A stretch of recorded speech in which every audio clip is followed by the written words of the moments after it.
ইসলাম বলে, হে মুসলিম তরুণ, তোমার চোখের এরিয়ার মধ্যে কোনো পরনারী, কোন সুন্দরী নারী পড়ে গেছে, তুমি আঁচ করতে পেরেছ, সাথে সাথে তোমার দৃষ্টিকে তুমি নিয়ন্ত্রণ করো, অবনত করো।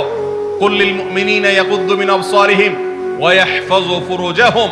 আল্লাহ বলেছেন, হে রাসূল বলে দিন ইমানদার পুরুষদেরকে তারা যেন তাদের চোখগুলোকে নামিয়ে রাখে, তাদের সম্ভ্রমকে তারা সংরক্ষণ করে। মনে রাখবেন, যা খুশি তা করতে পারা এটা যোগ্যতা নয়। নিজেকে নিয়ন্ত্রণ করলাম, যা খুশি তা করব না, এর নাম হলো যোগ্যতা। ডায়রিয়ার রোগী ডাইরেক্ট হয়ে যায়, যা খুশি যে করে, নিজের মন যেদিকে তাকে নাচায় সেদিকে নাচে, এই লোকটা অসুস্থ মানুষের মতো। আর মুসলিম যুবক, মুসলমান মানুষ, নারী পুরুষ, সে নিজেকে নিয়ন্ত্রণ করে। আল্লাহ এটা হারাম করেছেন, আমার মন চায়, চাইলেই আমি সেটা নিতে পারি, কিন্তু আমি নেব না। আমি একটা জিনিস ধরতে পারি, আল্লাহ হারাম করেছেন, সেজন্য আমি ধরবো না। এই শিক্ষাটা রমজান আমাদেরকে দেয়। অতএব রমজানের সবচেয়ে গুরুত্বপূর্ণ আমল হলো এই 10 নম্বর আমল, সেটা হলো পাপাচার বর্জন করা।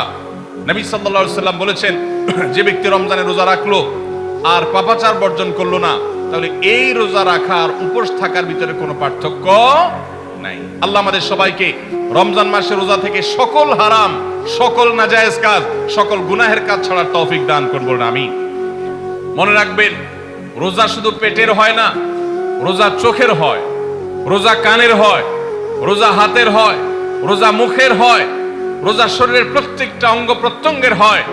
একজন মানুষ যখন তার পুরো শরীরের রোজা করে, সে যখন সকল অঙ্গ প্রত্যঙ্গ দিয়ে আল্লাহর আনুগত্য করে, আল্লাহর নাফরমানি থেকে বেরিয়ে আসে, তখন সে সত্যিকারের রোজাদার হয়।